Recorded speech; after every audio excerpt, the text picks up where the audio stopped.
Esse material foi produzido pelo canal Paulo Parente, Resumo Books. Obrigado pela preferência. O autor descreve uma série de experiências pessoais que o levaram a desenvolver um profundo interesse pelo desenvolvimento pessoal. Aos 9 anos, ele enfrentou um período de doenças e insegurança após o nascimento de sua irmã mais nova. Esse momento desafiador o fez perceber a importância de amadurecer e evoluir para superar obstáculos futuros. O autor compartilha sua jornada desde a infância até a idade adulta, destacando suas ambições, como trabalhar cedo na empresa da família e buscar diferentes oportunidades de carreira. No entanto, essa abordagem intensa levou a problemas de saúde e a uma sensação de desconexão consigo mesmo. Ele explora o impacto do estresse e da sobrecarga em sua saúde física e mental, resultando em depressão e uma busca por mudança. Foi nesse ponto que ele descobriu a terapia e a meditação, o que o levou a uma jornada de autoconhecimento e transformação. O autor apresenta suas 9 leis da vida, que se tornaram o foco central de sua abordagem de desenvolvimento pessoal. Essas leis incluem princípios como vida é movimento, vida é presença, vida é verdade e outras, cada uma com sua própria significância e aplicação. Ele compartilha como essas leis foram desenvolvidas ao longo de sua carreira e como ele as aplicou em treinamentos e mentorias para ajudar mais de 110 mil pessoas a transformar suas vidas. O autor ressalta que essas leis foram testadas e aprovadas ao longo de mais de 2 décadas e destaca a importância do aprendizado constante. Capítulo 1 – O desejo de jogar tudo pelos ares. Neste capítulo, o autor explora a sensação de prisão e insatisfação que muitas pessoas talentosas e dedicadas experimentam em suas vidas. Embora tenham alcançado sucessos, frequentemente se deparam com vazios inexplicáveis, o que pode levar a problemas de saúde mental. O autor destaca o crescente problema de ansiedade, estresse e depressão, especialmente no Brasil, e enfatiza a influência das emoções na saúde física. Ele compartilha sua própria experiência de depressão, estresse e insatisfação, mesmo com realizações profissionais. O capítulo apresenta 3 áreas-chave da vida: saúde, relacionamentos e carreira. O autor descreve como problemas em uma área podem afetar as outras. Ele enfatiza exemplos de pessoas com sucesso profissional, mas com desequilíbrio em outras áreas de suas vidas. O autor destaca a importância de lidar com as emoções e crenças limitantes. Ele compartilha sua jornada de transformação, superando problemas de saúde, problemas financeiros e desequilíbrios pessoais. Ele revela as leis da vida, princípios naturais que ele identificou e que podem guiar a transformação pessoal. O capítulo termina com uma reflexão sobre a percepção da realidade e a importância de enfrentar nossas sombras emocionais. O autor encoraja os leitores a abraçar a mudança, aceitar as emoções e buscar a evolução em todas as áreas da vida. Ele ressalta que a vida é uma jornada de aprendizado constante e de conexão com as leis naturais da existência. O autor também convida os leitores a se entregarem a essa jornada de transformação e autoconhecimento, destacando que a verdadeira felicidade vem quando nos alinhamos com as leis da vida e vivemos em harmonia com elas. Capítulo 2 – O peso da vida e a busca pelo equilíbrio. O autor questiona se a vida precisa ser tão pesada e explora como nossa sociedade tende a evitar lidar com emoções, levando a uma vida de resistência e mascaramento. Destaca a importância de abraçar todas as emoções, inclusive a tristeza, raiva e medo. As leis da vida, princípios naturais, entram em conflito quando a mente contradiz a vida, levando a uma vida estagnada e pesada. O autor ressalta que tentar controlar tudo nos leva à exaustão, defendendo a importância de fluir com a vida. Ele introduz 4 domínios: vida, leis naturais, alma, emoções, corpo, saúde física, e mente, crenças. Domínio emocional envolve aprender com as emoções, enquanto o domínio físico requer cuidar do corpo através de saúde e bem-estar. Já o domínio mental envolve reprogramar crenças. Dominar as leis da vida resulta em acesso à força universal, fortalecendo a mente, corpo e alma. O autor incentiva a honrar os pais, destacando a importância da relação com eles para nossa evolução.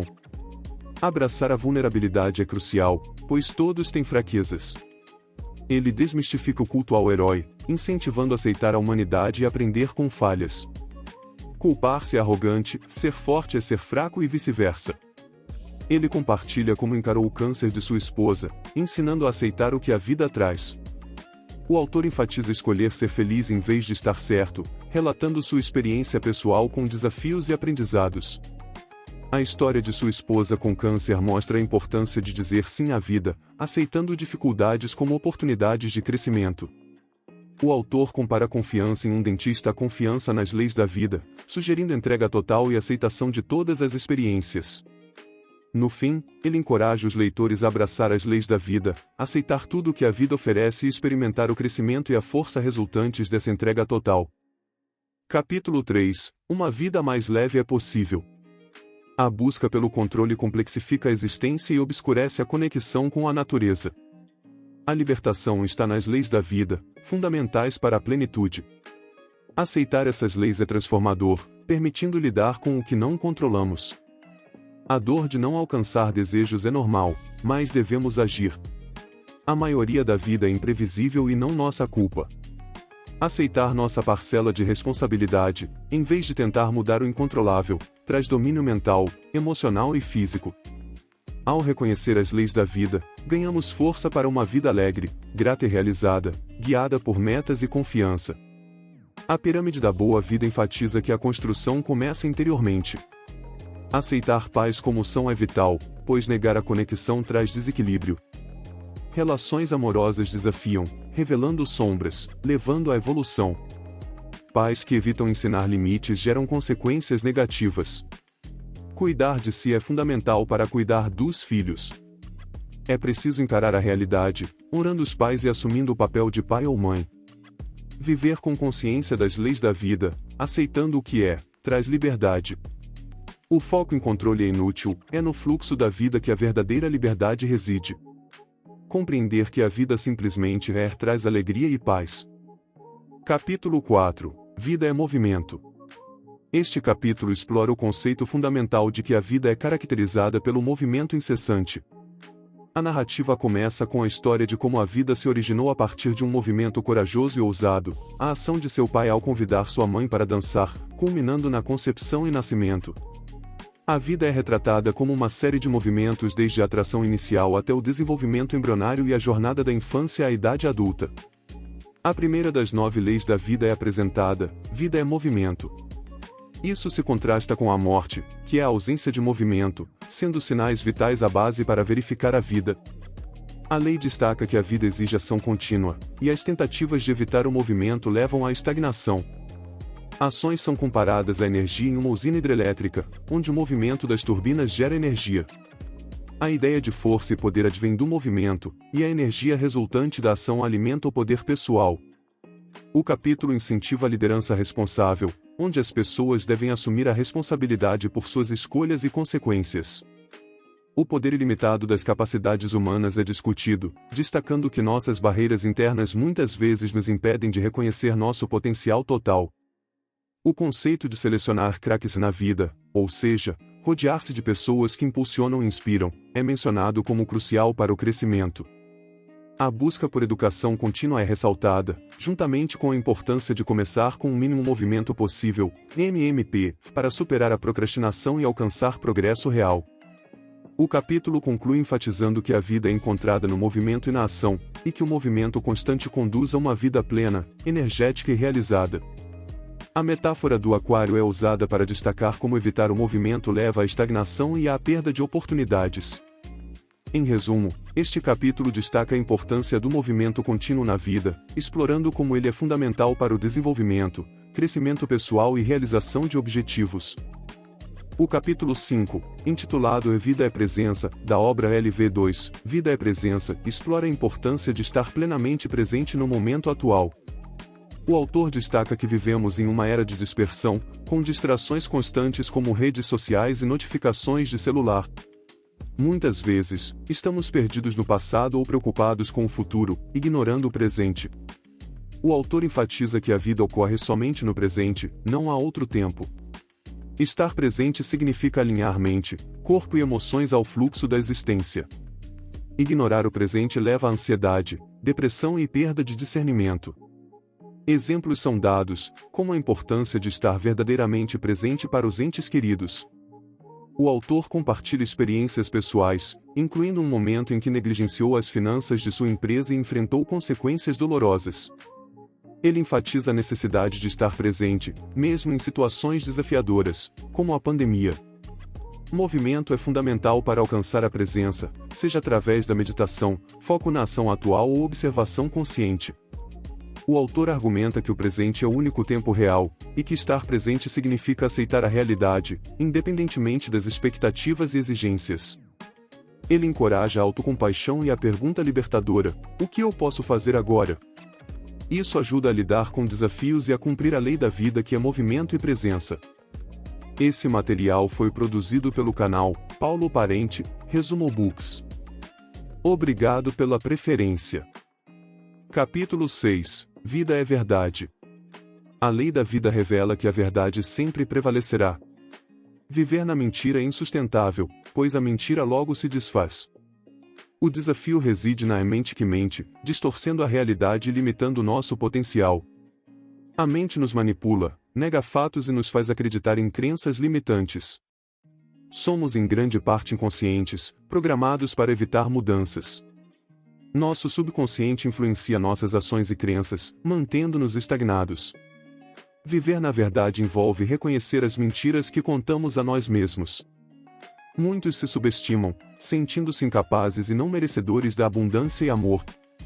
As feridas emocionais, como o medo do abandono e da traição, moldam nossas ações. Tomamos decisões emocionais justificadas racionalmente, baseadas em mecanismos de defesa. O medo nos impede de alcançar nosso potencial. Devemos questionar as mentiras da mente e enxergar a realidade como ela é. O autor compartilha experiências pessoais. No início, hesitou em explorar o próprio negócio.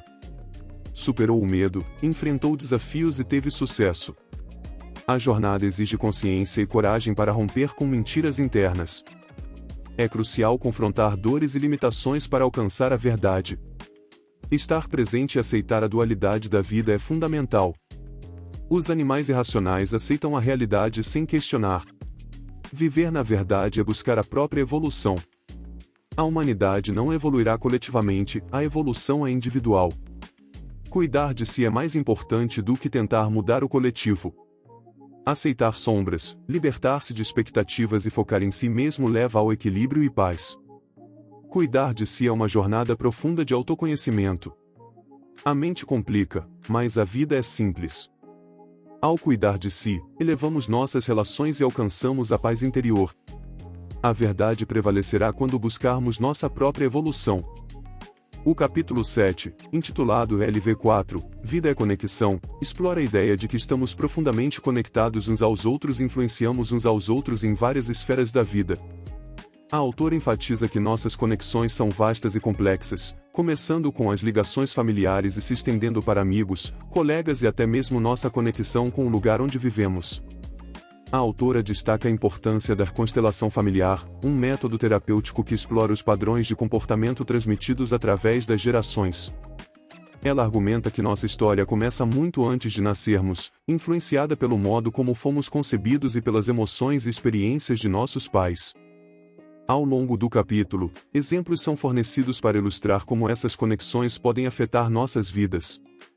Um empresário, por exemplo, estava inconscientemente seguindo os passos de seu pai falecido, enquanto outro homem negro sentia uma ligação com a exploração histórica de sua comunidade, o que limitava seu sucesso. A autora enfatiza a importância do autoconhecimento e da busca por compreender nossas conexões mais profundas. Ela destaca que ao reconhecer essas influências, podemos curar a nós mesmos e nossos sistemas, permitindo-nos tomar decisões mais conscientes e livres. O capítulo conclui que, ao cuidar de nossa própria jornada, estamos também criando um caminho mais claro e saudável para as gerações futuras. A mensagem central deste capítulo é que somos interligados de maneiras complexas e muitas vezes inconscientes, e ao explorar essas conexões, podemos encontrar cura e crescimento pessoal.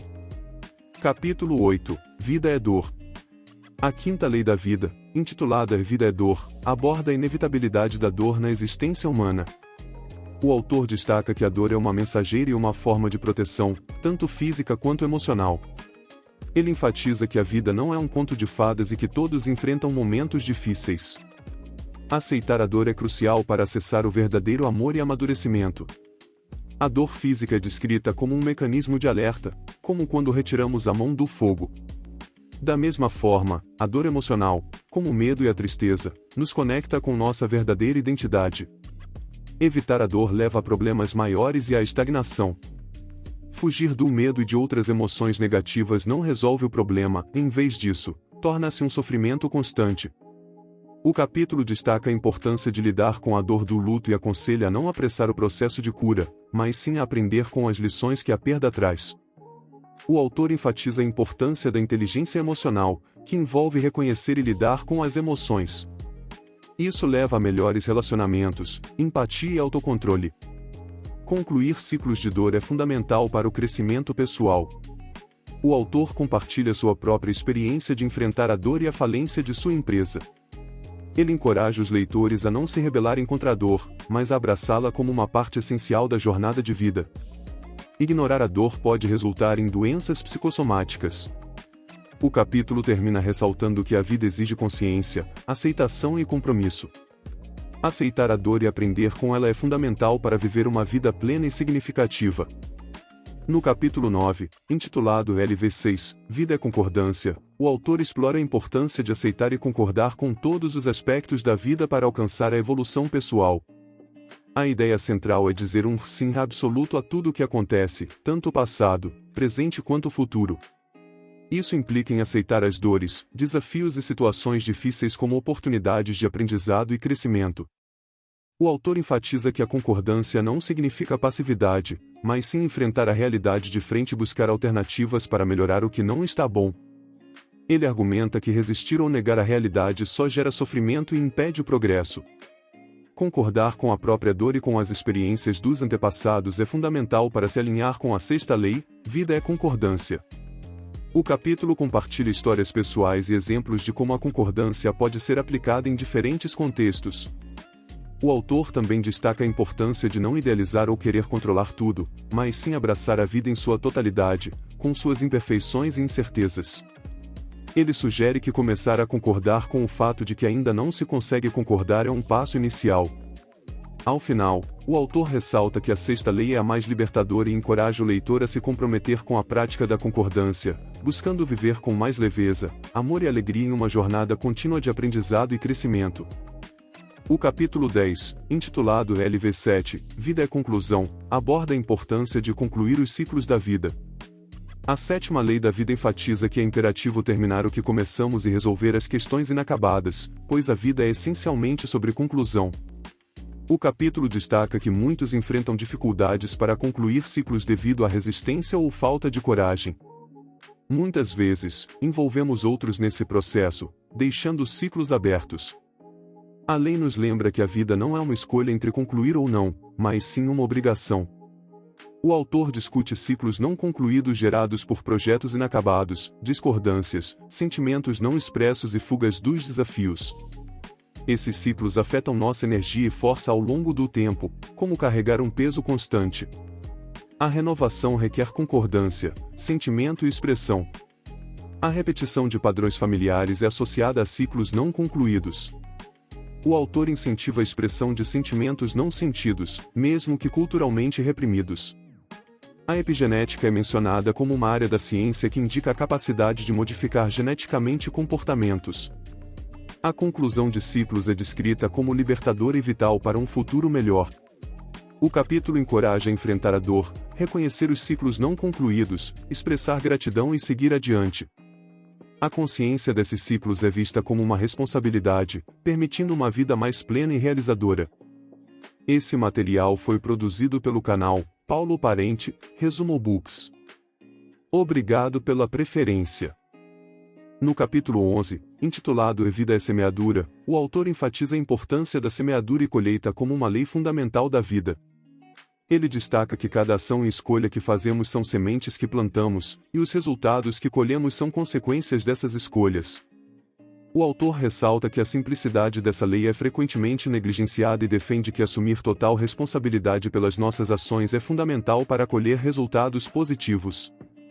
O autor incentiva a reflexão sobre situações pessoais e profissionais que resultaram em colheitas negativas, enfatizando que compreender nossa parte nesses eventos é essencial. Ele enfatiza que culpar os outros ou as circunstâncias impede o crescimento pessoal e que assumir responsabilidade é o primeiro passo para transformar nossa vida. Ele oferece 4 passos para lidar com a colheita: questionar nossa parte nela, identificar o que podemos fazer diferente, aprender com a situação e tomar medidas para melhorar. O autor também enfatiza a importância de concordar com a colheita, aceitando que nem sempre podemos controlar os resultados finais. O capítulo enfatiza que a vida é um jogo de semeação constante, e a colheita é o resultado desse processo. O autor conclui incentivando os leitores a honrar o passado, semear ações positivas e se render ao processo de colheita, confiando na sabedoria da vida para criar um futuro melhor. Ele destaca a importância de combinar emoção, pensamento e ação na cocriação da realidade desejada e ressalta que assumir a responsabilidade por nossas escolhas é fundamental para uma vida plena e significativa. O capítulo enfatiza a necessidade de se render à colheita, aceitando-a como uma parte inevitável do processo de semeadura e colheita, e encoraja os leitores a buscar a felicidade nas pequenas alegrias da vida. No capítulo 12, intitulado LV9, Vida é Servidão, o autor explora a ideia de que a vida é um serviço inerente a todos, sendo uma expressão da 9ª lei da vida. Ele destaca como desde a infância sentiu o desejo de fazer o bem e contribuir para a felicidade das pessoas. Ao longo do tempo, essa noção foi reforçada por influências como professores de constelação familiar. O autor argumenta que tudo no universo está a serviço da vida, desde as chuvas alimentando os rios até os predadores desempenhando papéis importantes nos ecossistemas. Ele enfatiza que a vida é servidão, independentemente de estarmos conscientes disso ou não. O propósito original de existir é servir a vida, e o autor acredita que isso é definido por uma força superior, como Deus ou a essência divina. Ele enfatiza que servir a vida com amor é uma das formas mais belas de se conectar com a fonte do amor e de Deus. O autor aborda a importância de encontrar significado no trabalho e como cada ocupação contribui para a sociedade de maneiras únicas. Ele usa exemplos como um coletor de lixo que preserva a saúde pública e um dentista que contribui para o bem-estar bucal das pessoas. Ele incentiva a transmitir essa visão aos filhos, para que compreendam o propósito maior do trabalho. O capítulo conclui com a mensagem de que um único gesto, palavra ou ação pode impactar profundamente alguém, enfatizando a importância de se sentir a serviço da vida. O autor compartilha sua própria experiência em superar dificuldades emocionais e desafios, lembrando-se de que seu trabalho beneficia os outros, o que o motiva a continuar servindo a vida de maneira autêntica. No capítulo 13, intitulado E Vida em Movimento, o autor enfatiza a importância de agir para viver as leis da vida. Ele ressalta que apenas ler o livro não é suficiente, é necessário praticar. Os 4 primeiros movimentos já apresentados são relembrados: liderança responsável, poder ilimitado, seleção de companhias positivas e educação continuada. O 5º movimento é sobre competição, seja com outros ou consigo mesmo, estimulando a definição de metas e monitoramento do progresso. O 6º movimento destaca a importância de monitorar e medir o desempenho, utilizando a vigilância para alcançar objetivos, como um carro diminuindo a velocidade ao passar por um radar. O 7º movimento envolve reconhecimento e desconforto. O autor destaca que as pessoas agem para evitar dor ou obter prazer, e incentiva a criação de mecanismos pessoais de desconforto e reconhecimento. Ele sugere o uso de metas práticas, marcando o progresso para gerar transformação. O capítulo apresenta 2 histórias de transformação. A primeira é sobre Caroline, que após a separação dos pais, viveu com uma máscara de força, evitando enfrentar a dor. Ao participar do treinamento Leis da Vida, ela finalmente confronta suas perdas e encontra a paz. A segunda história é sobre Beatriz, uma professora aposentada que se sentia perdida. Após participar de treinamentos, ela despertou para o autoconhecimento, iniciou estudos em psicologia e planeja se tornar mentora. O autor conclui incentivando os leitores a praticar os 7 movimentos, destacando que a ação é vital para o crescimento pessoal e que o sucesso é alcançável através da dedicação e do autodesenvolvimento. No capítulo 14, o autor enfatiza a simplicidade das leis da vida como o caminho para a felicidade. Ele reconhece as reflexões e mudanças que o leitor experimentou até agora. O autor incentiva a enfrentar a dor de alinhar-se às leis da vida, levando à luz, poder, vitória e plenitude.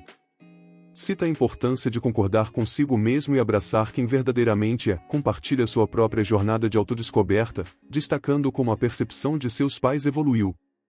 Reflete sobre as influências parentais, enfatizando que somos metade nossos pais e metade nós mesmos.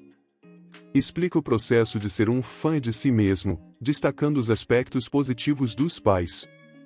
O autor sugere usar um marca-texto mental para destacar memórias positivas com os pais e abraçar a gratidão.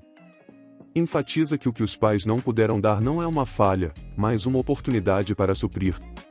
Encoraja a ser o próprio maior fã, transformando a vida por completo e escrevendo uma história positiva. A mensagem final é sobre ser grato, abraçar a humanidade imperfeita e amar a si mesmo. No capítulo 15, a mensagem central é a importância das escolhas na vida. O autor enfatiza a transformação pessoal ao abraçar as leis da vida, tornando-se alguém que cresce, se expande e encontra significado em cada ação. A necessidade de ser presente em todos os aspectos da vida, seja com filhos, parceiros ou trabalho, é destacada como fonte de paz e gratidão. A reflexão sobre a natureza das escolhas é enfatizada, com o convite para se tornar alguém que se aceita, se responsabiliza e se adapta. O autor encoraja a dizer sim de forma incondicional a tudo o que foi, é e será, resultando em liberdade das expectativas irracionais. A atenção ao presente e a capacidade de sentir todas as emoções levam a acessar um amor profundo, coragem e alegria. O texto ressalta a importância de assumir o domínio sobre a própria semeadura e aceitar a colheita, confiando no longo prazo. O autor compartilha sua própria jornada de autodescoberta, destacando que o aprendizado veio através de experiências difíceis, mas necessárias para o crescimento. O convite final é para abraçar as leis da vida como um compromisso contínuo e viver uma vida plena, leve e significativa. Um exemplo de transformação é apresentado através da história de Patrícia, uma arquiteta que, ao abraçar as leis da vida, rapidamente mudou sua situação profissional e alcançou a realização pessoal, aprendendo a aproveitar ao máximo seu talento. A mensagem final enfatiza a jornada em curso, destacando que a verdadeira transformação é um processo contínuo e dinâmico que traz crescimento e plenitude.